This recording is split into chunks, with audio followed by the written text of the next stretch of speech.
What if you could stand in the middle of chaos and still feel completely calm? What if life's toughest challenges no longer shook your inner peace? And what if ancient wisdom, over 2,000 years old, held the key to this serenity?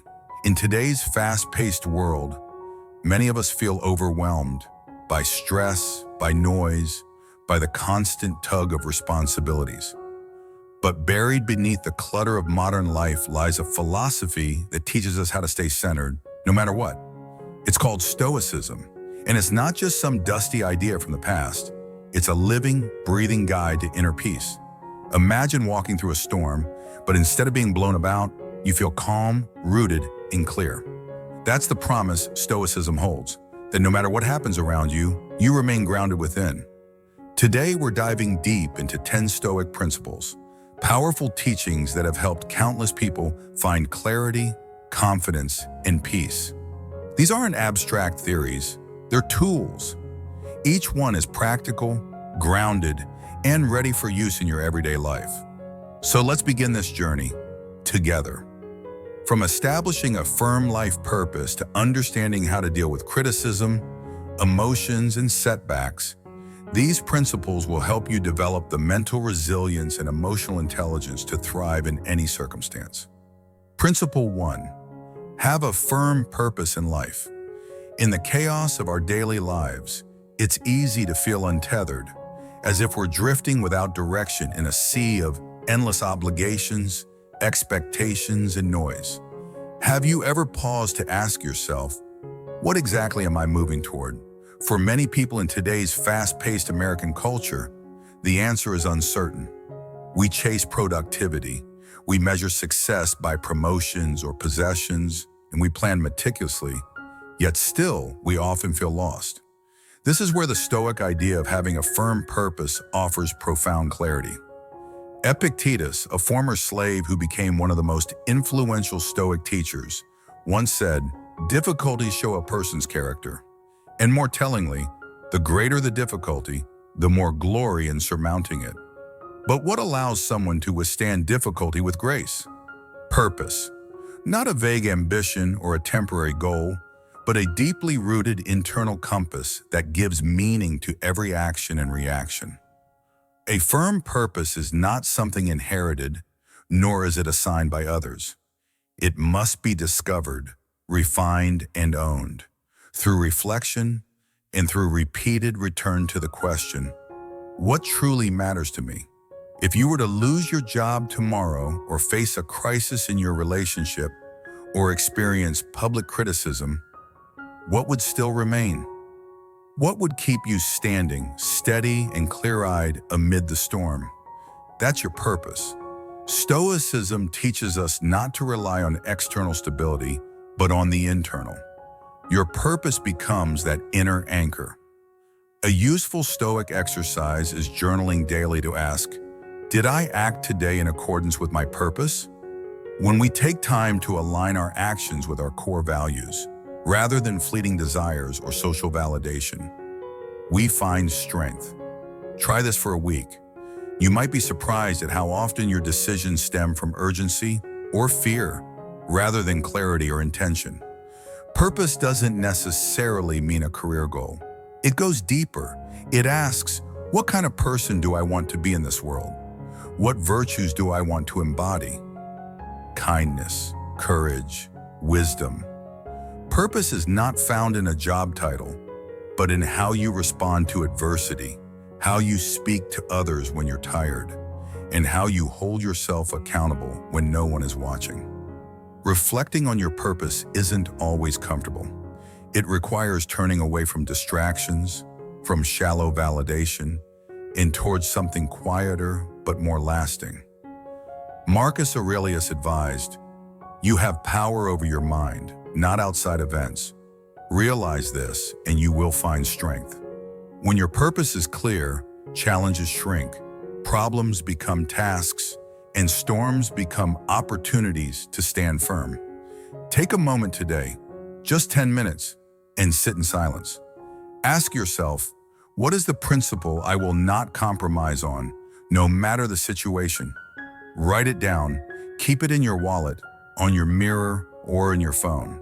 Let it become your personal Stoic maxim. A firm purpose transforms how you live. You don't react, you respond. You don't drift, you steer. You don't collapse, you rise. Because you know where you are going and why. That, at its heart, is what Stoicism offers. Not a rigid formula, but a practice of clarity, strength, and unwavering direction. As we continue our journey through the Stoic principles, keep returning to this one. For without purpose, the rest are like branches without a trunk, fragile, scattered, and easily broken. But with purpose, you are unshakable. Principle 2. Master emotional control. In the whirlwind of modern life, emotions often feel like storms. We're tossed from one moment to the next, sometimes angry, sometimes anxious, sometimes overwhelmed. But how often do we pause and ask, are these emotions truly in charge of us, or are we allowing them to lead without resistance? One of the core tenets of Stoicism, and perhaps one of its most liberating insights, is this: we have the power to master our emotions. This doesn't mean suppressing or denying them. It means understanding them, seeing where they come from, and choosing our response with clarity and intention. Epictetus, the Stoic philosopher who taught that external things are not within our control, said, "It's not things themselves that disturb us, but our opinions about them." Think about that for a moment. It's not the traffic jam or the rude comment or the disappointing news that truly disturbs us, but our interpretation of it, the story we tell ourselves in that moment. This understanding is revolutionary, especially in a society where emotional reactivity is often normalized, even celebrated. Let me ask you, when was the last time you paused between feeling and reacting? The Stoics teach that the space between stimulus and response is where our power lies. That small gap, often just seconds long, is where character is built, where wisdom lives. Instead of snapping back when insulted, instead of sinking into despair when plans fall apart, we are invited to observe, breathe, and then act. This doesn't mean we become emotionless robots. Quite the opposite. It means we begin to develop emotional maturity, a deeper form of self-awareness that gives us stability and peace. One practical Stoic exercise is to begin each morning by mentally preparing for the emotional challenges of the day. Ask yourself, what might test my patience today? Who might annoy me? What unexpected setbacks could arise? This isn't about pessimism, it's about preparation. The Stoics call this asterisk premeditatio malorum, the premeditation of adversity. By rehearsing possible disturbances, we become less surprised and more prepared to respond wisely. Let's take a real-life example. Imagine someone cuts in front of you in line, or perhaps sends an email that feels accusatory or dismissive. The immediate emotional impulse might be irritation or even anger. But what if you stopped and asked yourself, is this worth disturbing my peace? What story am I telling myself right now? Could there be another perspective? That brief pause often diffuses the intensity of the emotion, allowing you to respond with reason rather than reaction. Another powerful Stoic technique is journaling at the end of the day. Write about a moment when you felt emotionally triggered. What happened? What did you feel? How did you respond? Then reflect, was that response aligned with your values? Could you have acted with more calm, compassion, or restraint? This habit doesn't just help in hindsight, it sharpens your awareness for the next time. Marcus Aurelius, the Roman emperor and Stoic philosopher, reminded himself daily, you have power over your mind, not outside events. Realize this, and you will find strength. For the modern American living in a world of constant news cycles, emotional triggers, and digital confrontation, this reminder is more timely than ever. When you master emotional control, you regain sovereignty over your life. You become less like a leaf blown by the wind and more like a tree, rooted deeply, flexible in the storm. Practicing emotional control also means recognizing emotional patterns. Do you often feel defensive when criticized, anxious in uncertain situations, envious of others' success? None of these are flaws. They are simply signals, reminders of deeper beliefs or fears. The Stoic response is not to judge or shame yourself, but to gently investigate. Where is this coming from? And what can I learn from this? As you build this emotional awareness, you might begin to feel more centered, even when the world around you is chaotic. And in time, you'll notice something subtle yet powerful. Fewer things shake you. Fewer people have power over your peace. And when difficulties come, as they always do, you face them not with panic, but with poise. So let's end with a simple reflection. Today, can you notice one moment when your emotions rise and pause? Just pause. Breathe. Ask yourself what you're telling yourself. Is that narrative helpful? Is there another response that aligns more with who you want to be? Mastering emotional control isn't a one-time achievement. It's a practice, a lifelong one. But each small step strengthens the mind and softens the chaos. In mastering your emotions, you begin to master your life. Principle 3, guard your mind. In a world overflowing with noise, distraction, and negativity, guarding your mind is no longer a philosophical luxury, it's a daily necessity. Every moment we are bombarded by information, headlines screaming urgency, social media engineered to spark comparison, conversations that drain instead of uplift. In the midst of all this, have you ever stopped to ask yourself, what am I allowing into my mental space? What am I feeding my thoughts with? The Stoics believe that the mind is sacred ground, and guarding your mind, according to Stoic wisdom, begins with intentional awareness. Epictetus reminds us, we should be more concerned about the purity of our thoughts than the cleanliness of our bodies. It's a radical thought in today's world, where so much focus is on appearance, productivity, and external validation. But the quality of your life, your peace, your resilience, they all begin with what happens inside your mind. Imagine your mind as a garden. What would happen if you left it unattended? Weeds would grow, pests would take over, and the flowers would wilt. The same is true for our thoughts. If we're not vigilant, negative beliefs, toxic patterns, and harmful inputs begin to take root. Guarding your mind, then, means cultivating it, pulling the weeds, planting what nourishes you, and creating boundaries against what harms. So how do we practice this in daily life? One powerful Stoic exercise is to audit your daily inputs. At the end of the day, reflect. What did I consume today? Mentally, emotionally, spiritually? What did I watch, read, listen to? Who did I engage with, and how did I feel afterward? You might start noticing patterns. Certain media triggers anxiety. Certain conversations leave you drained. And certain books, music, or voices lift you up, remind you of who you want to be. Once you recognize those patterns, take action. Set boundaries. This might mean limiting time on social media, stepping back from certain relationships, or carving out space for stillness and reflection. You're not being rude or dismissive. You're protecting your mind, your peace, your life. Remember, not everything or everyone deserves access to your inner world. Marcus Aurelius wrote, "The things you think about determine the quality of your mind. Your soul takes on the color of your thoughts." That's not just poetic, it's practical. If you constantly think about what's lacking, what's wrong, or what's unfair, your soul begins to shrink. But if you focus on what you can control, on virtue, on gratitude, your soul expands. You become lighter, stronger, more grounded. In today's world, guarding your mind also means being intentional with your attention.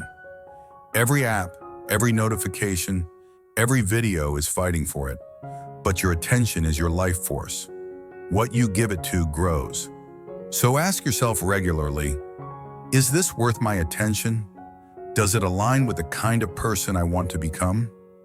A helpful practice is to start your mornings with mental clarity. Instead of reaching for your phone, sit for 5 quiet minutes. Ask yourself, what kind of mind do I want to carry into today? Write down a simple intention. Maybe it's calm, maybe it's focus, maybe it's kindness. Let that intention become a guardrail for your day. When the noise creeps in, and it will, you can return to your intention like a compass pointing north. And don't underestimate the power of what you surround yourself with. Books, art, conversations, nature, they all shape your mind. Choose deliberately. Read something that nourishes your values. Talk to someone who challenges your thinking with grace. Spend time in silence, in beauty, in contemplation. These are not luxuries. They are necessities for a well-guarded mind. To guard your mind is not to escape the world, but to engage with it wisely. It's to walk through life with open eyes and a protected heart. It's to remember always that your peace is precious, and it is your responsibility to preserve it. So as you go through your day-to-day, pause from time to time and ask, is this strengthening or weakening my mind? And then choose what strengthens you. Because in the end, a well-guarded mind is not only the foundation of Stoic living, it is the foundation of a resilient, peaceful, and meaningful life. Principle 4, handle criticism wisely. Criticism, it's one of the things we all face, yet few of us truly learn how to handle it with grace. Whether it comes from a colleague, a friend, a stranger online, or even from ourselves, criticism has a unique power. It can bruise the ego, stir defensiveness, or make us question our worth. But what if, instead of being wounded by criticism, we learn to approach it the Stoic way, with calm, curiosity, and composure? The Stoics remind us that we don't control what others say or think about us. We only control how we choose to respond. Epictetus put it clearly, if evil be said of thee, and if it be true, correct thyself. If it be a lie, laugh at it. This is not just clever rhetoric. It's an invitation to reclaim power over our emotional responses. Criticism, when approached wisely, can become a teacher rather than a tormentor. Let's face it, modern life is filled with criticism. Social media makes it easy for opinions to fly, often unfiltered and unkind. Performance reviews, casual comments, online debates, judgments seem to come from all directions. In this environment, it's more important than ever to cultivate inner steadiness. How can we do this? Begin with self-understanding. When you know your values, when you act from integrity, criticism loses much of its sting. A Stoic exercise worth practicing is this. Each evening, reflect on your actions. Ask yourself, did I act according to my principles today? Were my intentions aligned with what I believe is right? This habit grounds you. It creates a foundation that's not easily shaken by outside opinion.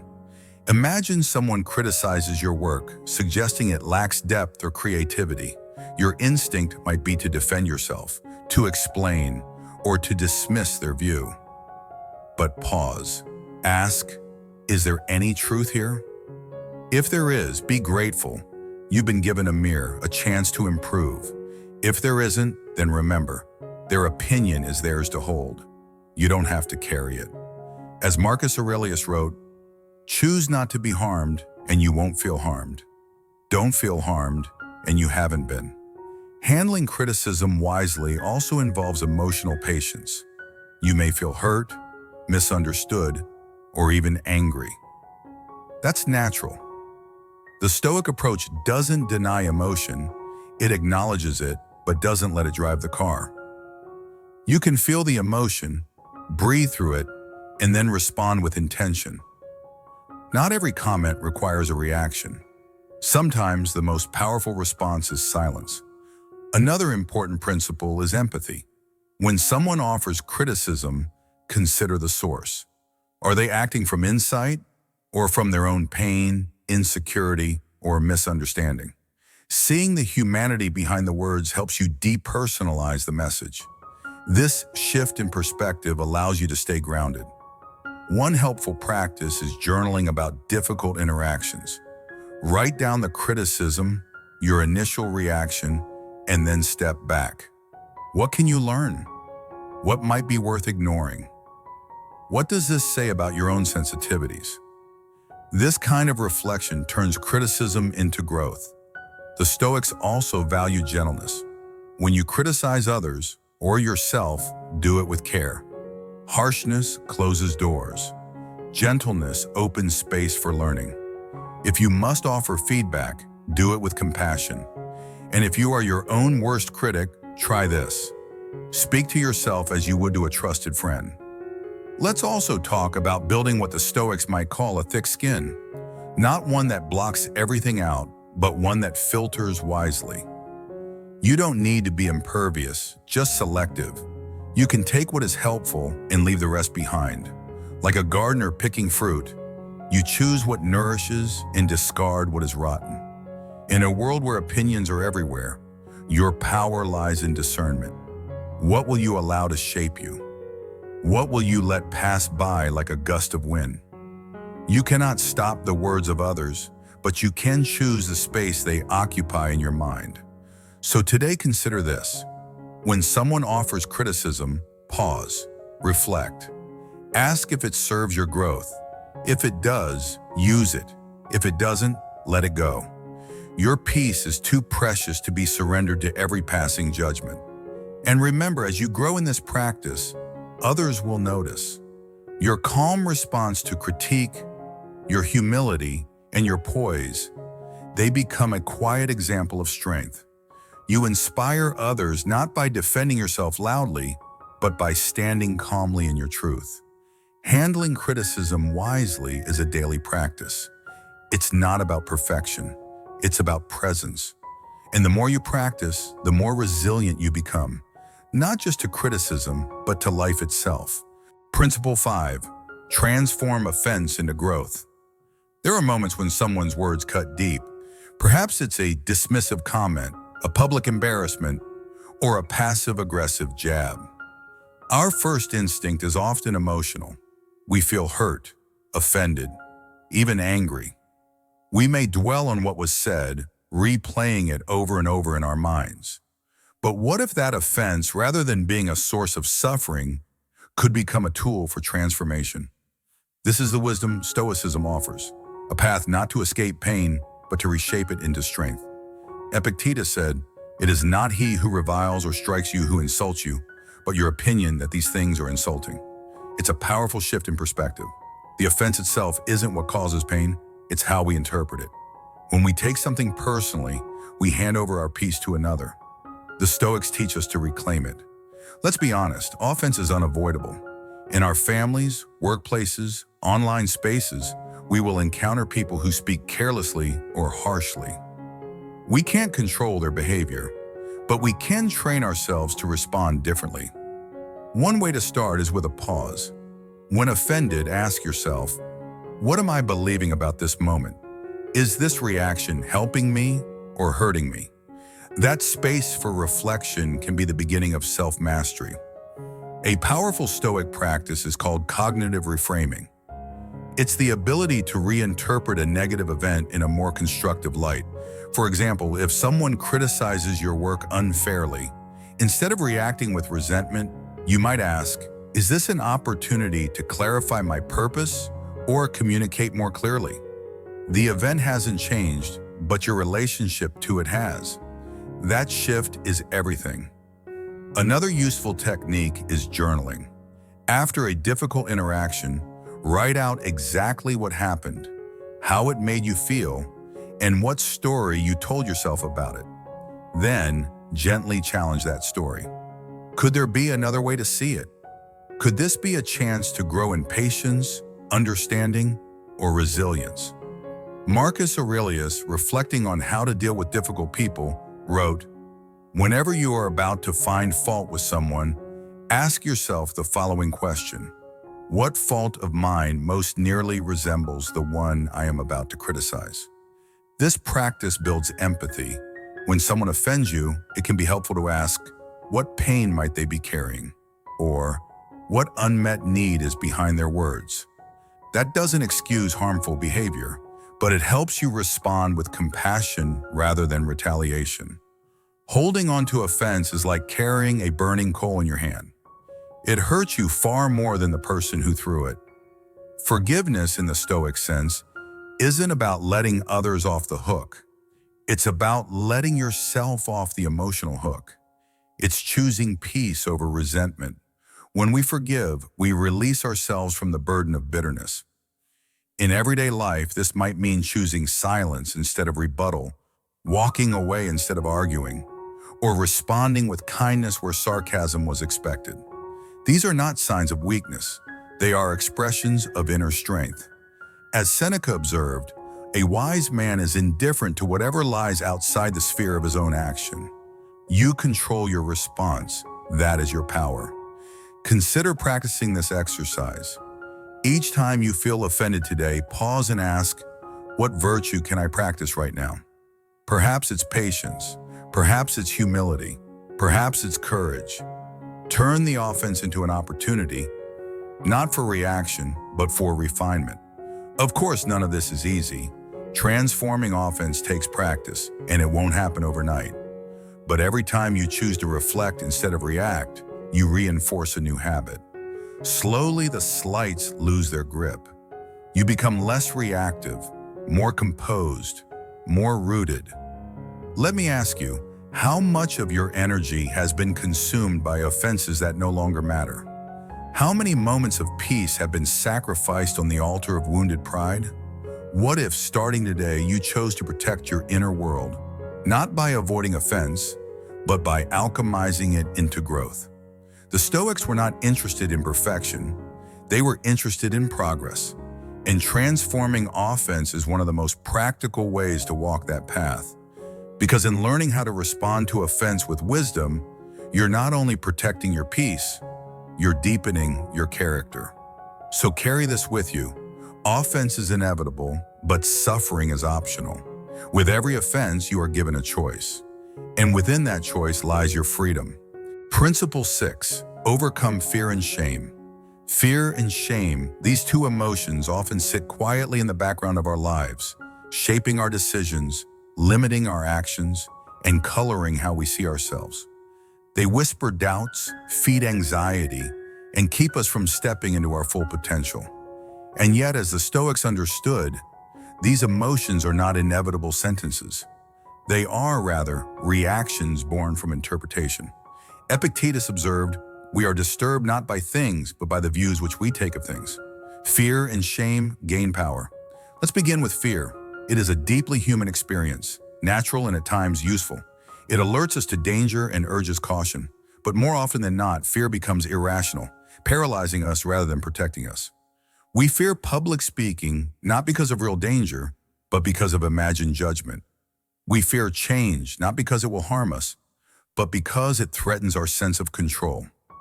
The Stoics teach us to confront fear, not to deny its existence, but to question its logic. A helpful Stoic exercise is to trace the root of your fear. When something makes you anxious, ask yourself, what am I really afraid of? What is the worst that could happen? And if that happened, could I endure it? This practice, known as premeditatio malorum, the premeditation of evils, helps reduce fear by facing it head-on. When we mentally rehearse adversity, we rob it of its power. We discover, often to our surprise, that we are more capable than we think. Take, for example, the fear of failure. So many of us hesitate to try something new, a project, a relationship, a change, because we fear falling short. But the Stoic perspective invites a reframing. Failure is not the enemy, avoidance is. Marcus Aurelius wrote, "If it is not right, do not do it. If it is not true, do not say it." Our task is not to avoid all mistakes, but to act with integrity, knowing that setbacks are part of growth. And what about shame? While fear looks outward, worrying about what might happen, shame looks inward, fixating on what has already happened. It arises when we feel we violated our own values, or when society labels us as inadequate or flawed. But Stoicism teaches that shame too can be challenged. It is not a life sentence. It is a call to understand, to learn, and to forgive. When you feel shame, ask, what story am I telling myself about this mistake? Is it true or is it exaggerated? What can I learn from it? This reflection shifts shame from something that cripples into something that teaches. You are not your past. You are what you choose to become today. Self-forgiveness is a powerful Stoic virtue. It does not mean pretending we did no wrong. It means acknowledging fault, learning from it, and letting it go. Holding on to shame is like carrying a heavy backpack long after the journey has ended. You deserve to put it down. Seneca wrote, "Every new beginning comes from some other beginning's end." The shame you release becomes space for courage and clarity. A useful exercise for overcoming shame is to write a letter to your past self. Speak with honesty, but also with kindness. Name the lessons you've learned and affirm your commitment to doing better. This act, though simple, can shift your inner narrative from self-punishment to self-respect. Community also plays a role in this process. Share your fears and shame, when appropriate, with someone you trust. Often we discover we're not alone. Others have walked similar paths and can offer insight and compassion. Vulnerability, when met with empathy, dissolves shame and builds strength. Stoicism teaches that what matters is not what others think of us, but who we are when we are alone with our conscience. Fear and shame often stem from misplaced focus on reputation, on approval, on perfection. But true peace comes from within. As Epictetus reminded us, know first who you are, and then adorn yourself accordingly. So let us ask, what would our lives look like if we were no longer ruled by fear and shame? What choices would we make? What conversations would we have? What dreams would we finally dare to follow? To overcome fear and shame is not to become fearless or shameless. It is to become courageous and self-aware. It is to walk through life not with arrogance, but with quiet confidence, knowing that your worth is not determined by opinion or past. It is shaped moment by moment by how you choose to live today. Start with small steps. Speak up when your voice trembles. Apologize when you've erred, and let it be enough. Step forward, even when afraid. And when shame visits, greet it as a teacher, not a judge. This is the Stoic way. And as you practice, you will find that fear begins to loosen its grip, and shame becomes a path, not a prison. You are stronger than you think, and your peace, your clarity, your courage, they are already within you, waiting to be claimed. Principle 7, anticipate obstacles, premeditatio malorum. Life, as we all know, rarely unfolds according to our plans. We envision smooth paths, and instead, we meet detours. We expect cooperation and find resistance. In a world marked by unpredictability, the ancient Stoics offer us a timeless tool. Asterisk premeditatio malorum, the premeditation of evils. This practice, though it may sound grim at first, is not about pessimism. It's about preparation. It's about building mental and emotional resilience before life's storms arrive. Epictetus advises students to rehearse adversity, not out of fear, but as a way to become familiar with difficulty. What ought one to say then, as each hardship comes? I was practicing for this, I was training for this, he wrote. The wisdom is clear. When we anticipate life's challenges, they lose their power to shake us. We become less surprised, less reactive, and more steady. How does this work in practice? Imagine you have a crucial presentation at work tomorrow. You could visualize only success, hoping everything goes perfectly. But a Stoic would recommend something different. Visualize obstacles. What if your slides fail to load? What if you're asked a question you don't know how to answer? What if your voice shakes? And then calmly ask yourself, how will I respond if that happens? This isn't catastrophizing, it's rehearsing your inner strength. This exercise can be applied to nearly every area of life. Going into a difficult conversation? Consider how the other person might respond, with defensiveness, anger, or even silence. Traveling? Imagine delays, lost items, changed plans. Rather than creating anxiety, this practice grounds you. It reminds you that while you can't control outcomes, you can always control your attitude and reaction. Marcus Aurelius practiced this routinely. In his Meditations he wrote, "When you wake up in the morning, tell yourself, the people I deal with today will be meddling, ungrateful, arrogant, dishonest, jealous, and surly. They are like this because they can't tell good from evil." While this may seem bleak, his intent wasn't to judge others harshly, but to cultivate readiness. He didn't want to be caught off guard by rudeness or difficulty. He wanted to meet it with calm resolve. In our modern world, this practice is just as essential. Think about how often we get upset not because something went wrong, but because we expected it to go smoothly. Our disappointment is often a result of misplaced assumptions. By anticipating that things may not go our way, we leave space for adaptation rather than resistance. A Stoic exercise to try each morning. Take 5 minutes and ask yourself, what could go wrong today? Then ask, how can I prepare myself internally to handle it well? You may find that this quiet ritual helps anchor your mindset. It's not about inviting trouble. It's about disarming its impact. It's also important to recognize that anticipating obstacles doesn't mean giving up hope or expecting the worst at all times. It means cultivating flexibility. Life bends, twists, and sometimes breaks our plans. But if we've rehearsed those bends in our minds, we won't break with them. We bend too and stay standing. Another part of this practice is recalling your own strength. Think of past challenges you've faced, times when things didn't go as expected, and yet you found a way. You adjusted, you endured. The Stoic path isn't about avoiding pain, it's about remembering that we've faced it before and that we've grown stronger through it. Sometimes it's helpful to write down your imagined difficulties, followed by your possible responses. This small journaling exercise can help you feel more centered and proactive. Over time, you begin to notice that even when life surprises you, you're already steady. You don't get swept up in the wave, you ride it. This mindset can even improve relationships. If you anticipate that others will make mistakes, have bad days, or fail to meet your expectations, then when they do, you're not wounded, you're prepared. You can respond with understanding rather than resentment. This too is Stoic love, meeting imperfection with grace.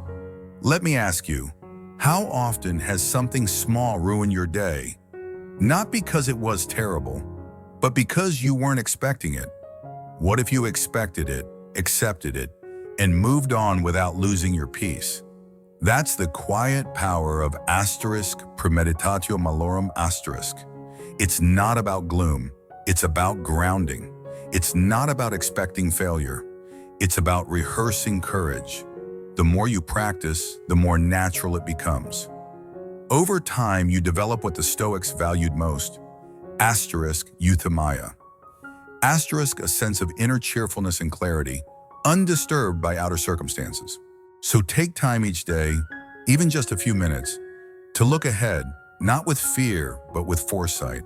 And then carry that foresight with you, like a lantern in the dark. It won't stop the storms, but it will help you see through them with dignity, calm, and strength. Principle 8, build inner strength. In a culture that often glorifies outer achievement, titles, wealth, appearances, it's easy to forget the deeper work, building inner strength. Yet the Stoics remind us that true resilience does not come from how much we possess, but from how deeply rooted we are within ourselves. Strength in the Stoic sense is not loud or flashy. It is quiet, steady, and deeply personal. It reveals itself in how we respond when life gets hard, not when things are easy. Epictetus, once a slave who rose to become one of the greatest Stoic philosophers, said it plainly. Difficulties are things that show a person what they are. This is not just a call to endure hardship. It is a reminder that challenge is the forge where character is formed. Building inner strength begins with this simple understanding. Adversity is not your enemy, it is your opportunity. So how do we build this kind of strength in a noisy, uncertain, fast-moving world? The first step is to return to what you can control. The Stoics repeatedly taught this lesson. Your thoughts, your actions, your choices, these are within your command. Everything else is not. When we waste energy on things beyond our control, we weaken ourselves. But when we focus inward on cultivating our response, we grow stronger with each decision. One powerful Stoic practice is voluntary discomfort. This might mean taking a cold shower, skipping a meal, or walking instead of driving. Not to punish yourself, but to train your mind. I can endure discomfort. I don't need constant ease to feel okay. Seneca recommended occasionally dressing in rough clothes or eating plain food, reminding ourselves that we are more resilient than we think. These small acts build courage. Inner strength is also built through reflection. Each evening, take time to review your day. Where did you act with courage? Where did you give in to fear or impulse? What can you do differently tomorrow? This practice, known as evening self-examination sharpens self-awareness and strengthens your moral compass. Another key to building inner strength is understanding that pain, loss, and change are inevitable. The Stoics did not try to escape these truths, they embraced them. Don't demand that things happen as you wish, Epictetus said, but wish that they happen as they do happen, and you will go on well. This is not resignation, it is transformation. It is the strength to meet life on life's terms. Let's consider fear. Fear often drains our energy and clouds our judgment. But when you face what you fear, something shifts. You begin to see that the monster in your mind is often smaller than you imagine. The Stoics practice premeditatio malorum, the mental rehearsal of adversity, to prepare the mind for difficulty. Try it. Visualize a challenge ahead and imagine how your best self would respond. That vision becomes a guide. Or think about failure. We all fear it. But what if instead of seeing failure as weakness, we viewed it as part of training? Every stumble teaches us something. Every setback builds patience. Marcus Aurelius reminded himself, "The impediment to action advances action. What stands in the way becomes the way." With this mindset, every obstacle becomes a path to strength. Resilience also comes from living according to values. When you know what you stand for, honesty, kindness, courage, you become less swayed by opinion, less dependent on external approval. You stop chasing validation and start living with conviction. And in that space, strength flourishes. Let me ask you, when was the last time you did something hard, not for reward, but for growth? When did you last sit with discomfort? Not because you had to, but because you chose to. These moments matter. They shape you. Building inner strength is a daily practice. It's in the way you greet the morning, the way you speak to yourself, the way you stay kind when it would be easier to lash out. It's in how you carry yourself in moments no one sees. It's also in how you lift others. The Stoics believed that strength was not selfish. True power serves. When you have cultivated calm, clarity, and compassion, you become a steady presence for others. You remind them through your actions, not just your words, that peace is possible. So today, begin again. Not with force, but with focus. Choose one small way to stretch yourself, one habit to refine, one fear to face, one reaction to shift. And when you falter, don't judge. Learn. This is the work. It's not glamorous. It's not instant. but it's real. And over time, it will shape a foundation so solid, no storm can shake it. This is what it means to build inner strength. To become, as the Stoics would say, the pilot in rough seas, the one who does not control the wind, but masters the sail. Principle 9. Practice restraint and mindfulness. In a world that constantly urges us to act, to consume, to react instantly, practicing restraint and mindfulness can feel like going against the current. Yet it is precisely this gentle resistance that gives rise to inner strength. The Stoics understood this long before modern psychology caught up. To live wisely, they believed, we must not simply live, but live with intention. We must learn to pause, observe, and choose our responses rather than be ruled by impulse. Restraint, as the Stoics practiced it, is not about suppression or denial. It's about alignment. It's about recognizing that not every desire is worth following. Not every thought deserves to be spoken. Not every feeling requires immediate expression. Marcus Aurelius wrote, "You have power over your mind, not outside events. Realize this, and you will find strength." This power begins with restraint, with stepping back from the edge of impulse and returning to the stillness of awareness. How often do we speak before thinking, eat without hunger, buy without need, or respond to a message out of anxiety rather than clarity? The modern world is built to keep us distracted, to keep us acting without reflecting. But mindfulness disrupts that momentum. It brings us back to the present moment and to the deeper question, is this action in line with my values? One helpful Stoic exercise is the practice of the pause. Before acting, especially in emotionally charged moments, take a breath. Ask yourself, what is truly needed here? This moment of restraint creates space for wisdom to enter. It transforms automatic reactions into intentional choices. Seneca advised, if you wish to be loved, love temperately. He understood that passion, when unrestrained, can turn destructive. The same is true for anger, fear, or even enthusiasm. Without mindfulness, emotions can lead us astray. But with it, we gain clarity. We become less like leaves tossed in the wind and more like rooted trees, flexible yet grounded. Practicing restraint also helps us reclaim our time and energy. When we say no to distractions, temptations, and habits that don't serve us, we make space for what truly matters: reflection, purpose, connection. It is in these moments of conscious choice that our character is forged.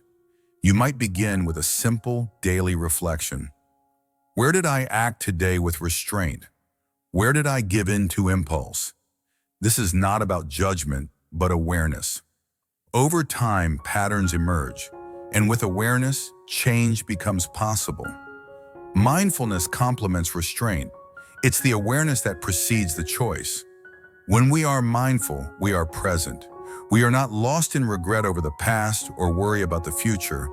We are here, now, fully engaged. This presence brings peace. It allows us to listen deeply, to notice beauty, to respond with compassion. Imagine standing in a long line.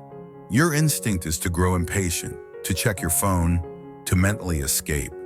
But what if instead you use that moment to breathe, to feel your feet on the ground, to notice the people around you? This is mindfulness in action. And in these ordinary moments, our peace is either lost or strengthened. The Stoics practiced mindfulness through journaling. Each evening, they reviewed their day, not to shame themselves, but to understand. What did I do well? Where did I act unwisely? What can I improve tomorrow? This gentle inquiry strengthens the muscle of attention and reflection.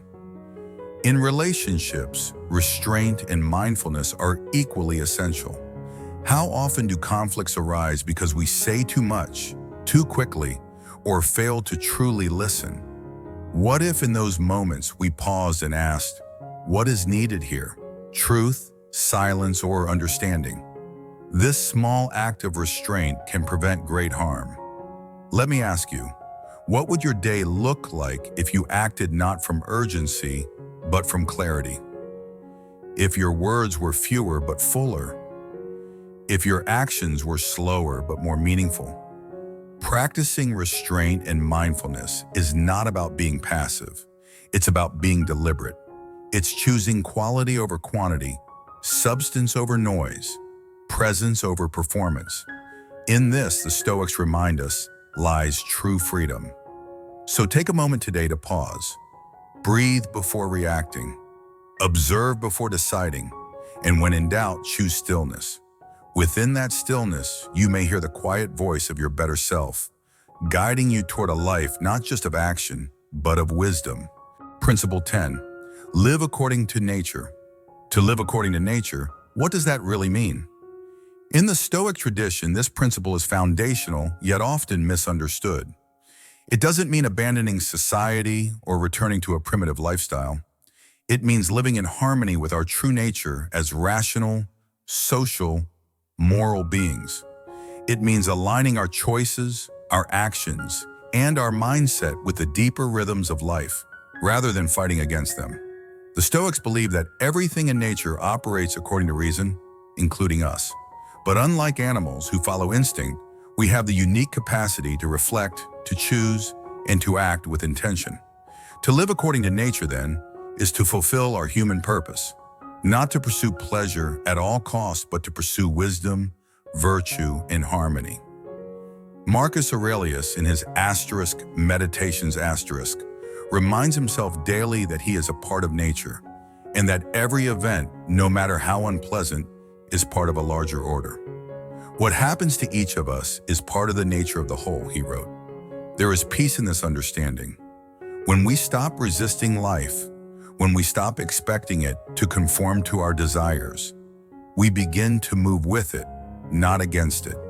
But how do we practice this principle in our daily lives?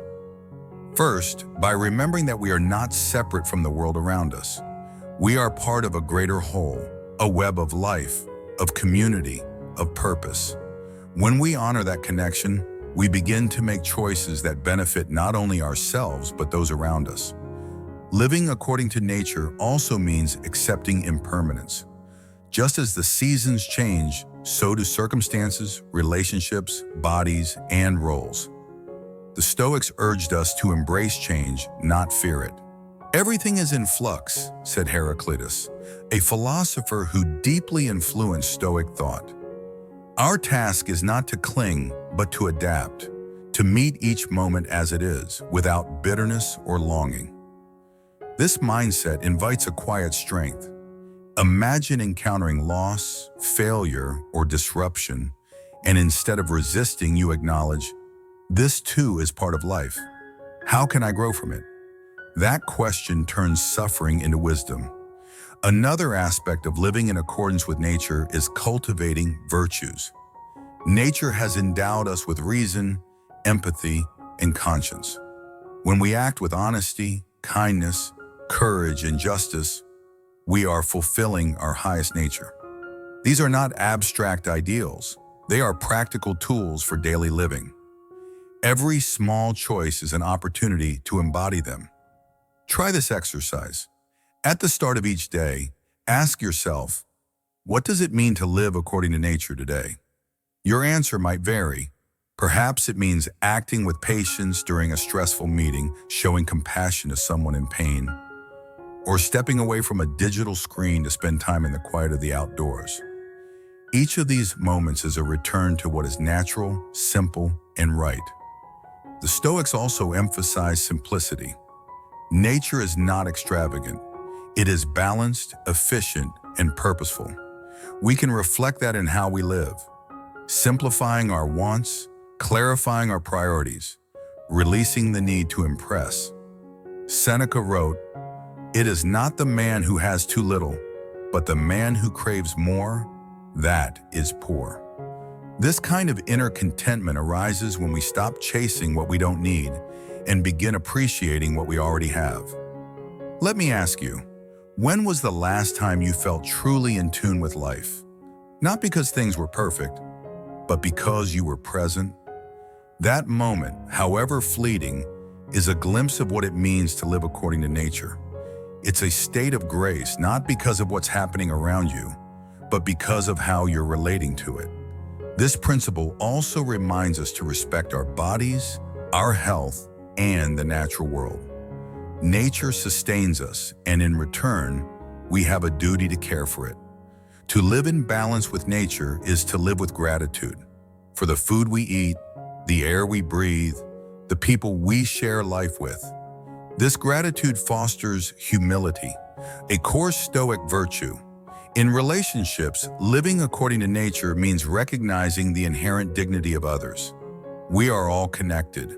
When we harm another, we harm ourselves. When we support another, we strengthen the whole. The Stoics encouraged us to treat every person as a fellow traveler, deserving of respect and compassion. Of course, living this way takes effort. It means swimming against the tide of consumerism, distraction, and ego. But it also offers something rare: peace that doesn't depend on circumstances, a groundedness that survives difficulty, a joy that's rooted not in what happens, but in how we choose to live. So today, begin again. Walk more slowly, speak more kindly. Choose honesty over convenience, depth over distraction, virtue over vanity. Let nature be your guide, not just the trees and skies, but your inner nature, your better self. And when life feels chaotic or uncertain, return to this question: what would it mean to live in harmony with this moment? That is the path of the Stoic, not cold or rigid, but deeply human. Not detached from life, but fully engaged with it. It is a path of alignment, of integrity, of quiet power, and it is available to you right here, right now. These 10 principles are more than ideas. They are paths towards stillness and chaos, strength in adversity, and wisdom in everyday life. So take one, start practicing, and feel the shift. Stoicism doesn't promise a perfect life, but it offers something even better: the ability to live well no matter what life brings. What if calm wasn't something you chased, but something you already had inside? At Stoic Timeless Lessons, we explore the quiet power of ancient wisdom to face modern chaos. These 10 principles aren't just ideas. They're invitations to live deeper, wiser, stronger. Maybe what you've been seeking isn't out there. It's already within. Are you ready to remember?